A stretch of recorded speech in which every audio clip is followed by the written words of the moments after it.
If you are starting a business and you're going to go without a salary, you need to calculate how long you can afford to go without a salary and use that to say, okay, by the time, let's say you've saved up 60 grand and you spend $6,000 a month, you have 10 months of runway, right? And if you have 10 months of runway, that means that by the end of 10 months, you need to be earning 6 grand out of your business, or at least be able to say, oh, I can earn 3 grand. Therefore, my runway with my personal finances extends because my business is covering 3,000. Now I only need to burn 3,000 of my own cash to keep moving forward with the business. That's runway number one, your own personal finance runway. And if you are married with kids, it is so extra important that you have a plan for this stuff. Startups with Stu is a podcast for anyone living or wanting to live the startup life, either as a founder or a team member. Your host, Stuart Draper, was a 9-time Inc. 5000 honoree before age 40. This show dives deep into the exhilarating world of entrepreneurship with guests that are seeking advice from Stu for their startup or business owners that want to share their entrepreneurial journey. Listeners always walk away with actionable ideas of what to do to take their startup to the moon. Startup life can feel like a roller coaster ride. And with Startups with Stu, you're likely to turn your roller coaster ride into a rocket ship ride. Get ready to uncover the secrets to startup success from visionary founders and savvy investors who've transformed groundbreaking ideas into thriving ventures. This episode is brought to you today by PodUp. PodUp.com is the leading all-in-one AI-powered podcasting software. If you've ever considered having a podcast, want to get started, go to PodUp.com and check it out. Today, I have with me one of my sisters. This is Professor Jen Riley, aka Dr. Riley. She is such a fun person, and I can't wait for you to learn from her. She is a professor at Vanderbilt. Jen, so good to have you on the show today. Thank you so much for having me. I'm so happy to be here. Congratulations. This is an awesome venture to be your next thing. I'm so excited to see how this grows over time. Yeah, I think Startups with Stu has a lot of potential. But even if it doesn't, Jen, even if I only have 20 listeners that are like avid fans, that's okay with me. If I'm helping them grow, then I win, because I find fulfillment in helping founders and entrepreneurs get their party started. And I know how hard it is. I've been there and done that. And so that's a win for me. I tease with my teenage daughter that I'm going to become Insta famous on Instagram and be a big influencer. For me, like getting to spend time with you is a big part of why I'm doing this stuff. People like you that are so cool. So, but less about me, more about you today, Jen. You are an entrepreneur of a specific type. Tell me about that. Yep. So growing up, seeing my parents do entrepreneurial ventures, I always knew I wanted to own my own business, trying to figure out what my major was going to be and kind of going with the wind and doing all these different things. And then I found marketing in undergrad, and I was like, wait, this is psychology meets business. Like, this is amazing. I want more of this in my life. So I got into marketing at that point, and then I found academia, and it was kind of like marrying things that I had done in industry and with my natural curiosity and wanted to answer questions and spread information and knowledge to other people. And I was like, you're kind of like an entrepreneur as a professor. You have you're managing these different classes, you're educating people on stuff, you're doing research, you're speaking. It's a little bit of a risk averse entrepreneurship venture. So that's kind of how I got to be where I am today. You know, I get to lean into that personal brand of Dr. Riley. I get to do my research. I get to help students find their passions. I get to write books. It's amazing. I get to do everything that I love. Yes. And that has led to all sorts of cool opportunities for you as a consultant, Yep. and as an author, right? Yep. You're the author of the textbook Entrepreneurship that is And sold by my former yep. company that I was the Here. founder of, Duquesne, right? Yeah, Yep. there's the That's book. it right there. It was a phenomenal experience of writing the book, and really just being able to help craft minds and how they're looking at entrepreneurship. So I actually had a conversation last week with a user out in New Mexico that's using the book, and he said, well, how did this process come about? Like, how did you even write this book? And I said, well, as an entrepreneur, like I saw, especially in undergrad, my friends would be like, oh, well, I have to work for myself because I can't work for anybody else. And seeing my parents and their friends be entrepreneurs and doing it myself. And I was like, you know what? Like social media makes it sound really sexy, right? Like they make it sound like, oh, you're in, these exotic locales because you don't have to work and stuff. And I'm like, that's not true. Like, that's not reality, right? That's not the situation that students are really experiencing when they convert and they want to be entrepreneurs. So I start the book by saying like, hey, how can you develop an entrepreneurship mindset? How can you look at this opportunity realistically and know exactly what that's going to entail and what that's going to mean for you as a budding entrepreneur? And that's how the book starts. From there, I really just focused on what are the fundamental things that students need to know and then figure out what they need to know more about. So we cover a lot of different topics in the book, and we just skim the top of it, right? So if we look at the building value in a brand chapter, that chapter could be a whole 16-week class by itself. We give students just enough to know, hey, this is what you need to know fundamentally. Then you can take this somewhere else and you can learn more about that specific thing. You can hire help for this specific aspect. And that's how we kind of built the book. That is awesome. So tell me more about the book in regards to the chapter flow. What's that look like? Yep. So first we're starting with the entrepreneurial mindset. We're doing some assessments and trying to figure out what the student is naturally gifted at. And then they can figure out like, okay, I'm really interested in this. I can work on this part. These are my natural skills that I can leverage in this journey. Then we go up to like, hey, what are some of those startup decisions? Like, how are we formulating that business? What are we actually going to sell? Do we have something that we can, like a skill set that we can sell? So I have a friend that does pottery and she's like figuring out how she can leverage that pottery. She does it for gifts now, but once she gets her routine down, she could sell that. That's a skill that she has. That's just a hobby that she could turn into a business. So that kind of goes into chapter 2 of what will you actually sell? Do you need to hire for a skill set, or do you have something that you can leverage?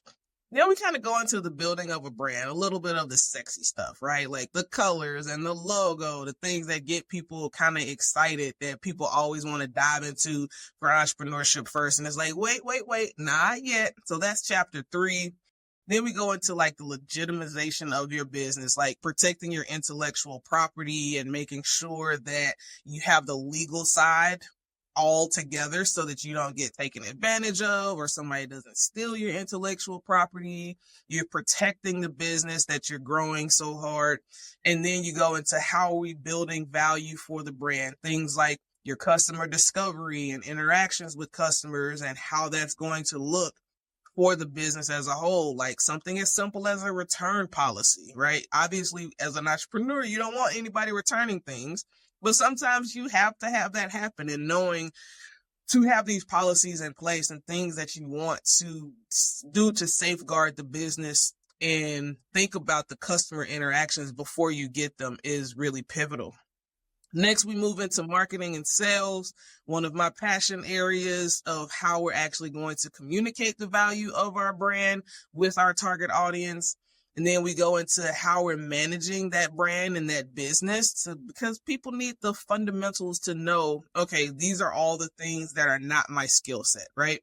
And coming in contact with a lot of entrepreneurs as a consultant, they want to focus on what they want to focus on. Like my friend doing pottery. She knows how to do pottery. She wants to focus on pottery. But as an entrepreneur, you have to be a jack of all trades and know at least a little bit of some of everything so that you can intelligently hire it, or so that you can do it and function until you get to a point where you can hire for that skill set. So that's chapter 7. Then chapter 8, we go back to finances, like building in that runway and making sure like how much money do we have? How long can we operate with the money that we have? Making sure, do we have an accountant? Are we paying our taxes? Are we allocating for taxes? Are we collecting taxes? I've had clients before that weren't even collecting taxes, and that's just a nightmare on the back end. So really making sure students know about that part. Jen mentioned the word runway. If you are a budding entrepreneur, learn about runway, understand runway. You need to have calculated 2 runways. The first calculation for your runway is your own personal finances. If you're starting a business, you may have to go without a paycheck. Some entrepreneurs are able to side hustle the start of their business, and so they have a paycheck while they get started. I'd be careful with that for a lot of reasons, but we'll go into that another time. Save that side hustle mentality for another time. For now, I want you to know that if you are starting a business and you're going to go without a salary, you need to calculate how long you can afford to go without a salary and use that to say, okay, by the time, let's say you've saved up 60 grand and you spend $6,000 a month, you have 10 months of runway, right? And if you have 10 months of runway, that means that by the end of 10 months, you need to be earning 6 grand out of your business, or at least be able to say, oh, I can earn 3 grand. Therefore, my runway with my personal finances extends because my business is covering 3,000. Now I only need to burn 3,000 of my own cash to keep moving forward with the business. That's runway number 1, your own personal finance runway. And if you are married with kids, it is so extra important that you have a plan for this stuff. This stuff ruins families when entrepreneurs have not thought it through. The second part of runway that is really, really critical is your business's cash flow runway. So if you have taken a loan for $100,000, or you've brought on an investor and they're giving you $500,000 in total money across the angels that are investing 50 grand each, 100 grand each, whatever that looks like. If there's $500,000 for you to work with, your business, if it's spending $20,000 on payroll every month and it has the cost of goods at 5 grand, that $25,000 is going to cut away at that $500,000 very quickly. That's runway. If you have $500,000 and you're going to spend $25,000 a month, how long before that $500,000 is gone? And how it'll last longer if you start generating revenues, right? So all really important things to consider. Sometimes the runway is very short because revenues come in right away. That's a reason a lot of entrepreneurs start with service-based businesses, because at their own time, they're trading it for money. It's almost like a job with a service-based business out the gate. And so software as a service businesses, they need runway. It takes time. A lot of other large ventures, they just take time. When I started StuCant, we would talk to a professor. Jen knows all about this life. And the professor would be like, yeah, I love the idea of using your textbook and simulation. It's November. And next September of the following year, Stu, I'll use your textbook and simulation. So I needed a way to pay my employees for a long time, months and months, before I would actually start earning revenue. And so, raising investor money got really important. Having a runway was really important. Sometimes like that's part of the thing that you have to decide. Like when I started my first business, it was like, hey, do I want to do a service or do I want to do a product? Well, I know I don't want to deal with having inventory. I don't want to deal with the sunk cost of inventory and the insurance of inventory. I didn't have any capital that I could raise. Like I didn't have money I could borrow from family members or anything. So I started with services, and that's how I began and started raising that capital to do other things. And once I had that, then I published my first book and said, okay, well, I know I could put some money into this book. I know exactly how many I need to sell to recoup this money. What's my break-even cost? And then that's when my ROI starts. And sometimes as an entrepreneur, you just have to ask yourself those questions and be realistic with yourself. Like, does the market actually want this? How fast will I actually make money on this? Do I have a skill set that I can leverage? So it was like, hey, I know I'm really good at this. Literally my first time, I was doing graphic design and I was doing website design, and I realized, like, based on how much I was pricing, people would want all these revisions to stuff and they want to change stuff. They show it to their friend and then they come back and they want to change the whole thing. And I'm like, I'm sinking so much time into this. Like, yes, I'm not paying employees because it's a service-based business, but at the end of the day, I still have to make money, right? So then I looked at it and I saw a quote once and it said, I'm paraphrasing, your secret sauce is in what people ask you about all the time. That's your gift. That's where your magic is. And it occurred to me, I said, people are always asking me just to pick my brain. They just want to know what I know. They want to sit down and just talk to me. So I looked that up and I said, is that a thing? Like, how do you get paid for that? And it was called a consultant. And that's when I started doing consulting. I had a lady, bless her heart, she was in a multi-level travel business. And she just said, you know what? I just want to sit down and talk to you about digital marketing every week. And that's what we did. Every week we met at the library and I gave her the information that I had. She asked specific questions. And that's what I started building a service that I would charge for called custom curriculum. Somebody would come to me and say, hey, I want to know X. I want to learn X. I need my employee to know Y. Can you build something to teach them this? And that's what I started doing. And it worked out really well. Yeah, I love that, Jen. Let's get back into the textbook, the rest of what's in there, chapter by chapter. Before we do, I want to point out something that's cool about that. I just had an aha moment about Jen's style of entrepreneurship. Jen has a full-time gig that pays, covers benefits, and allows for consulting opportunities. And it actually it gives her credibility to have the consulting opportunities. And as she performs well for these customers, there may come a day where she doesn't need or want to still be a professor, and the consulting opportunities will still come and may pay even better over time. And so that's awesome. So she has two streams of income I just mentioned. She has the professor job, she has the consulting gig, and she's the author of the entrepreneurship textbook, which provides a third stream of income, which is the royalty opportunity from Sukan. And so let's dive more into the book and cover the rest of the chapters. And then I've got tons of other thoughts and ideas and questions to run by you. Yep. And I will say I did start consulting before I was a professor. So I did start that process after trying to do my business. My main business was doing marketing services for other small businesses. And then I got into consulting, went back to get my PhD, transitioned to academia. So that's a little bit about that for the audience. The last two chapters, chapters 9 and chapter 10, are really about taking your business to the next level. How can you expand your business once it's up and going? Markers to look for to know when it's time to grow your business. And then how do you actually analyze business success? Is it about that money at the end of the day? Yes, but there's also more to that. What are your KPIs or key performance indicators that you can say are happening within your business to say, okay, this is a success. I feel like a successful business. Now I can grow and elevate. Because one of the things that entrepreneurs try too early is growing. They want to add a second product or a third product or multiple SKUs or stock keeping units, and they want to grow too fast.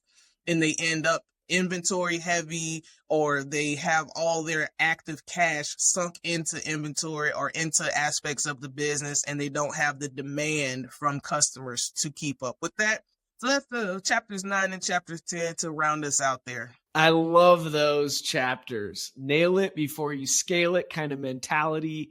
I always talk. I'm wearing my Under Armour shirt today, Under Armour pants, Under Armour shoes. I mean, I love the brand. And one of the reasons I love the brand is because of their underdog story. You know, Nike and Adidas, they're already these mega organizations. If the founder of Under Armour, Kevin Plank, goes on Shark Tank and he says, hey guys, I have an idea for a sweat-soaked spandex t-shirt. It's going to go underneath your football pads. Every football player is going to want one. They're going to, Mr. Wonderful, Kevin O'Leary, is going to go on the show. He's going to say, hey, take that idea behind the shed and shoot it, right? Like Mr. Wonderful always likes to say. And the reason he'll say that is because he also says all the time, the bigger competitors, the giants in your industry, are going to squash you like a bug, right? Yep. And the fact is, Adidas and Nike had all sorts of opportunities, if they had wanted to create a spandex t-shirt. There's nothing proprietary about a spandex t-shirt. And they didn't, though. And so Under Armour found a way to win in that one category first. And they did it for a long time. When I started StuKent, after like year 3, I was looking for case studies of other good businesses. I stumbled upon this talk by Kevin Plank, the founder of Under Armour. And he said that he shared like what their revenues were over the years of being in business.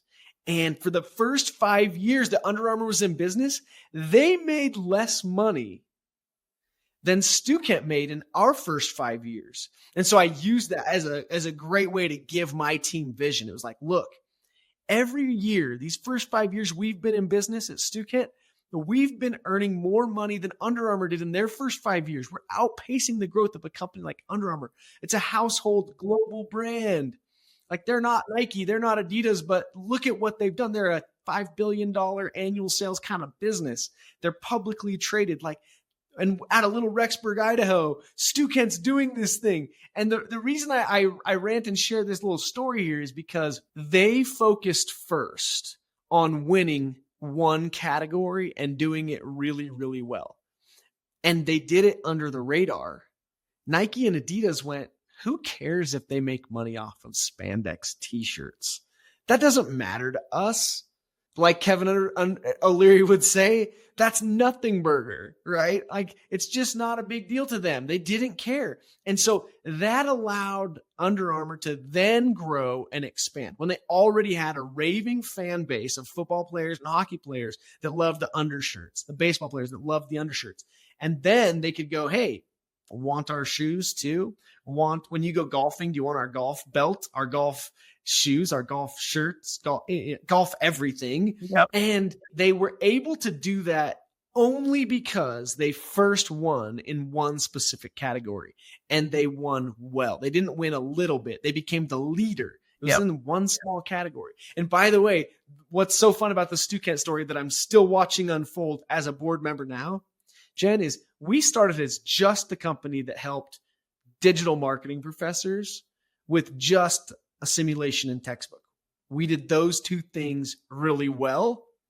And then professors started coming to us, hey, when are you going to do social media? Hey, when are you going to do analytics? Hey, are you going to do principles of marketing? Hey, I've got an idea for an entrepreneurship textbook, says Jen Riley. And I'm like, hey, come out to Island Park. We're going to go ride snowmobiles and shoot guns. And she's like, I love those things. Let's do this. And, and so Jen, it was such a pleasure to get to add you to our list of products and have you working with us. I love what you're doing for entrepreneurs and how you're able to come on my show, Startup with Stu, from a place of not having built a mega team or built a mega business, but having supported a lot of entrepreneurs and being an entrepreneur of a type yourself. So tell me a little bit about how you think about your personal brand. I actually have on Under Armour shoes and pants right now. Heck yeah, I love it. As well. So like it was my brand developed over time. Like when I was in college, I knew I wanted to be an entrepreneur, but I didn't know exactly what I wanted that to look like. So taking that account, like picking between products and services, I picked services and I started doing marketing for businesses and telling people like, hey, I can do your small business marketing, working with small businesses for business development, trying to help them build websites, help them build logos. So I was working on that building of the team. And then it occurred to me that like my secret sauce and what I was most good at was helping disseminate knowledge and helping people find their passions. And that's in a way kind of what led me to academia, through some professors kind of helping me and crafting me and molding me. It was a winding road, but that's another lesson in this. Like you don't have to have everything figured out. If you want to launch your business with one specific product, that does not mean that that's going to be your business for life, right? Like Stu is a board member at StuCamp, and he has this podcast now as well. So like entrepreneurs can morph over time. And I think sometimes we get stuck in seeing things in one linear way when that's just not how life is. So when I think about my personal brand, I want people to think of 3 areas. Those are my passion areas. That's entrepreneurship, obviously. That's marketing, and that's sales, because I have interest in all 3 of those areas.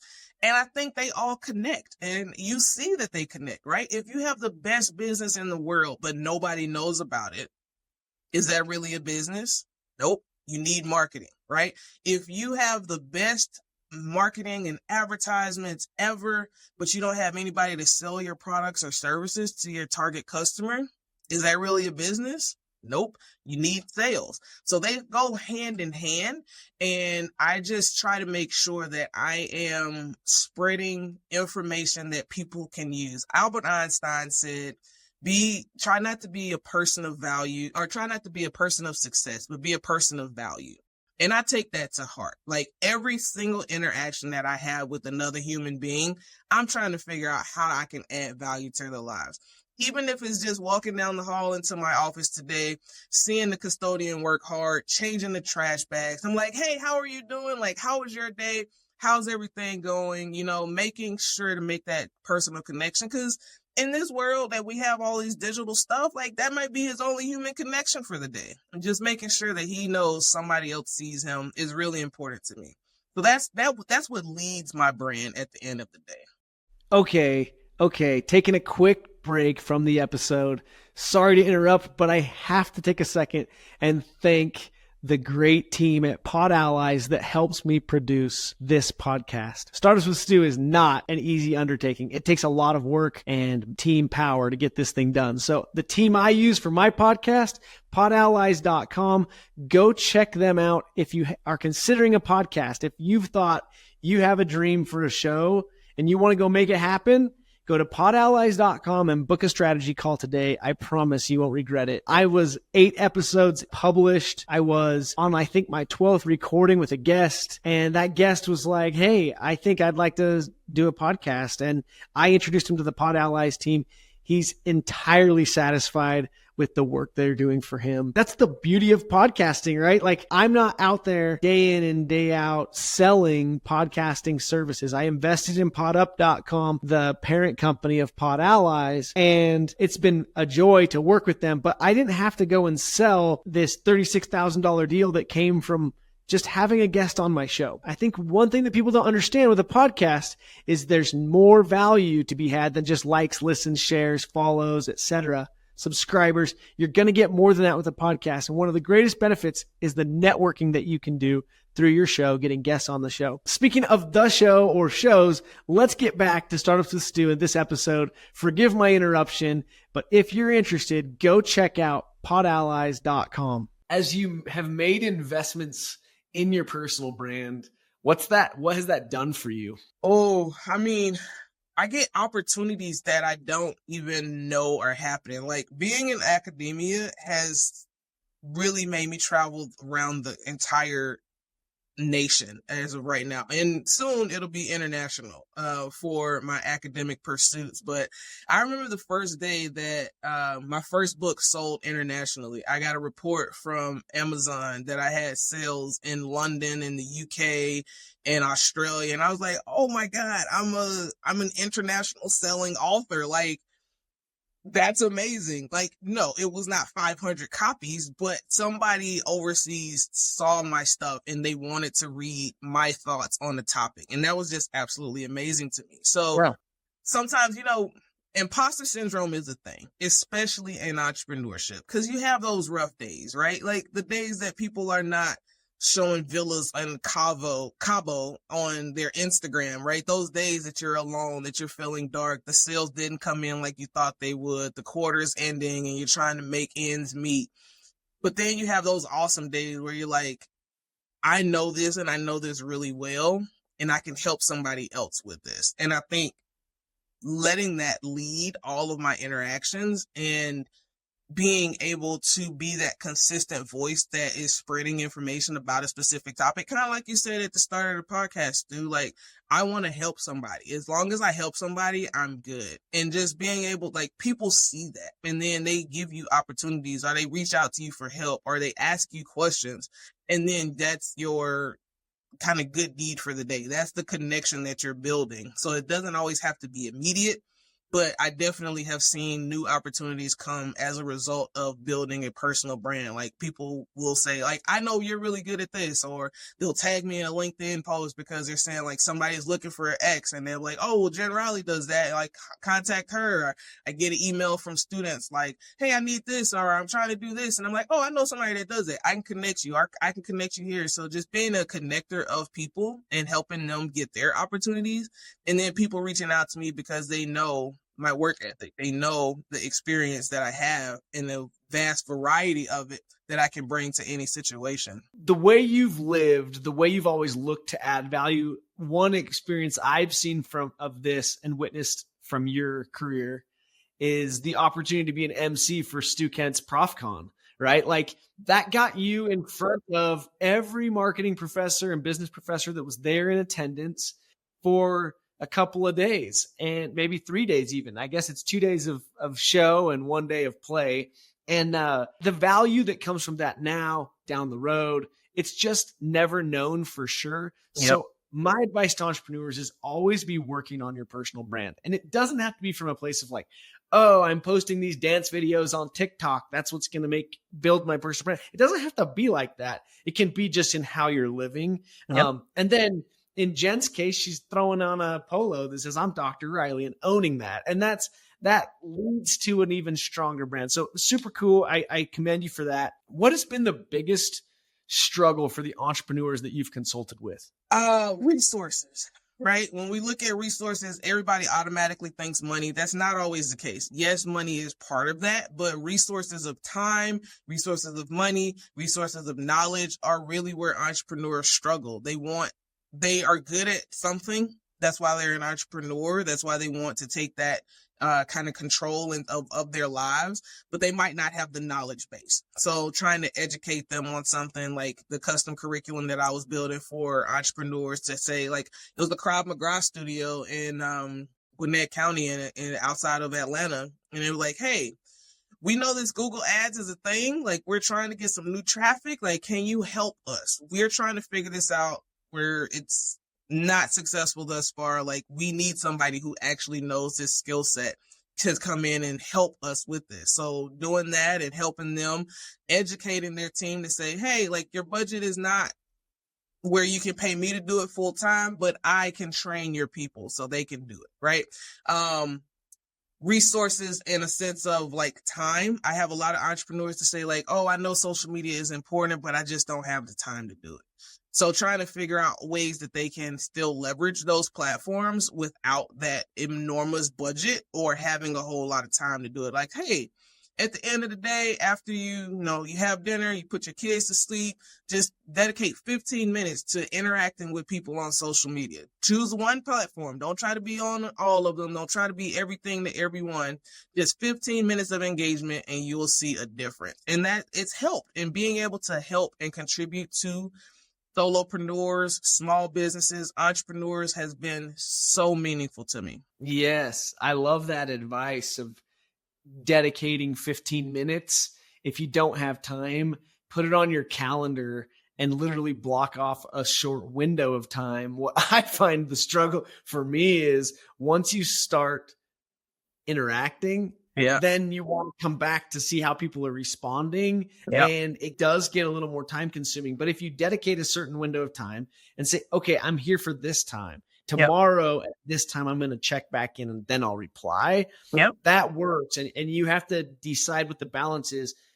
For me personally, I've found that setting aside an hour of time to create the content for a bunch of future posts for my LinkedIn account has worked really well. So then I'm just copying and pasting, or you can schedule your posts on LinkedIn, right, for into the future.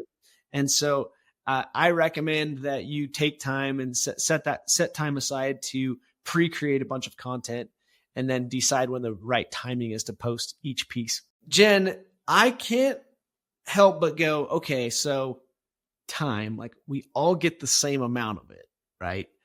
Money, we don't all get the same amount of it. Oh, this one's hard. I wanted to create this show in part because when founders come on the show, I got investors that want to listen, right? Including myself, right? And so I love the idea of being able to be a platform for entrepreneurs to be able to say, hey, I have an idea. This is what we're working on. We're raising this much money. It's for the connections that can provide, because you may not come from money. You may not know very many people with money, but you know what happened to me? When I started raising money and I got my first investor, all of a sudden that investor knew lots of other people with money and made a lot of introductions for me to other millionaires. And I remember calling my dad one day when I was in the process. I'm like, Dad, this is crazy. Like, I'm meeting with millionaires all the time. Like, I can't believe that in just Idaho Falls, there's this many people that are millionaires, right? That was mind-boggling for me. And they were all around me and I didn't know it because until someone opened up their network for me a little bit, I didn't have that. So that's just some high level thoughts for people that are going, oh yeah, money, I don't have that. I guess entrepreneurship isn't for me. No, like it still can be for you. You just have to have the right idea, the right work ethic, the right plan, and then you can get investors engaged. And once you get one, they'll help you find more. Not all businesses get investors. Sometimes it's a slow thing, right? So I never got investors in my business, but I built over time. And it was like I had almost 20 clients when I kind of scaled back, and I had to scale the business back to pursue my PhD. And it was a hard decision because it's like these people are counting on me. How do I leverage? How do I navigate this thing? Like, I know this is bringing this aspect into the fold, morphing what my business looks like is hard. How can I maintain? I can find other entrepreneurs that can take on this work. I can try to figure out the hours and look what those projects look like to scale back or scale down or scale up. But sometimes it really just takes the time. And it's a matter of you say at the beginning, you were talking about being able to keep your job and do entrepreneurship at the same time. And I was working as a contractor. I worked in retail. I drove Lyft. I tried to do anything that I could to make the ends meet because I knew the money that the business was making was for the business. Like, it's a different entity from me, right? My mortgage is one thing, but the business doesn't have to pay for my mortgage. I'm trying to make sure. So I worked at retail. I got there at 5 a.m. I left at 9. Then I go to client meetings all day, trying to get clients, trying to get people that needed websites, that needed graphic design, that needed social media, needed all those aspects like email marketing. And that was what it was. I didn't finish until 7. I had started at 5. I did my retail shift from 5 to 9 a.m., 10 o'clock to 7 o'clock. I'm out there talking to clients, drumming up business, because it was the solopreneur journey is not as sexy as getting the big investor, right? It's not Shark Tank. It is connecting with people. I met my first client at Best Buy. He was a rapper. And I was like, okay, you want to be a rapper? Like, that's great. You need marketing as part of that. He was my first website client. And his money was good. His money was green. I took him on. I said, this is how I can help you. And that was my first client. That first client led into the second client. And it was one client at a time. And it was making it work and trying to figure it out but you don't have to have, like, I didn't have relatives I could call and ask for money. I didn't even know how to start for venture capital. Like, how do I even make a pitch? Like, what exactly am I pitching? It was very daunting for me, but that was never my journey. I wasn't trying to build a big publicly traded company. I wasn't trying to have locations in multiple places. Like, I wanted to contribute to society at large. I wanted to help small businesses with marketing. I wanted to be that person that people could actually trust and that wasn't going to take advantage of them from a marketing perspective. I wanted to educate them on what they needed and what they did not know. And that's what drove my decisions. And that's was like, it was hard. When I was getting my PhD, I was working at a factory doing inventory stuff. I was driving for Lyft. I would go to the factory. I was at the factory from 5 a.m. to noon. And then I'd get in my car and I'd lift all around the city. And then I'd make my way back home. And from 3 p.m. to midnight, I was doing work, right? That's what it takes. That's what the realistic aspect of things, right? And if you're willing to do that, you don't have to have relatives or people that have money that can give it to you. You just have to be willing to go slow. You have to be willing to grind it out and work until you get that opportunity. And all you need is one person to tell you yes. In a sea of no's, you need that one person to tell you yes, and it'll be life-changing. But if that one person tells you yes and you aren't ready, then that's going to be life-changing in the bad way because you will have fumbled your opportunity. Yes. I always tell people, live right, work hard, and wait for the right opportunity. Then when it arrives, have the courage to jump on it. Yep. You gotta be ready to go when it's there. Yep. Prepare yourself in the meantime while you're waiting, keep learning. That knowledge is so critical. I'm happy to do this show because of the opportunity it gives me to bring people like you with brains on the show to share what you've seen, what you've learned. And I learned so much as an entrepreneur from mentors I never met, from Guy Raz and his show, How I Built This, from Reid Hoffman and his show, which is called Masters of Scale. Highly recommend both those podcasts. Dream of mine to get on the show someday. So Reid Hoffman, Guy Raz, if either of you listen or have someone that listens in, I hope to one day be on your show. So anyway, Jen, thank you so much for joining today. This has been awesome. I think there's a lot of little golden nuggets in here for entrepreneurs. So keep learning. You never hit a place where you know it all. You have to keep learning. You have to be dedicated to improving your craft and improving yourself. And that is the real cheat code to entrepreneurship. Absolutely. And when you can afford it, hire people that have learned a lot more than you already. Yep. So yeah, I love it. Keep learning. Jen Riley, that's a great message to end with. Thanks for being on the show today, Professor. Thanks for having me. Hey, founders, entrepreneurs, investors, and other listeners of Startups with Stu. Thank you for listening to this episode today. As I mentioned at the beginning, as I mentioned in the middle, I want to take a second again at the end and say, if you haven't yet and you're considering a podcast, go check out podallies.com. They sure help me a lot with the show. And I am so grateful for all that they do to help me accomplish Startups with Stu and get it out to the world so we can help more founders and take your startup to the moon. Go check out podallies.com and podup.com if you're interested in podcasting at any level. Thanks for joining me on Startups with Stu. We have big goals to help millions of entrepreneurs. If you enjoyed this show, please take a minute to share it with someone else that needs to hear it, or leave a review. Remember, success is within reach for those who dare to dream big and take action. Until next time, keep pushing forward on your entrepreneurial journey.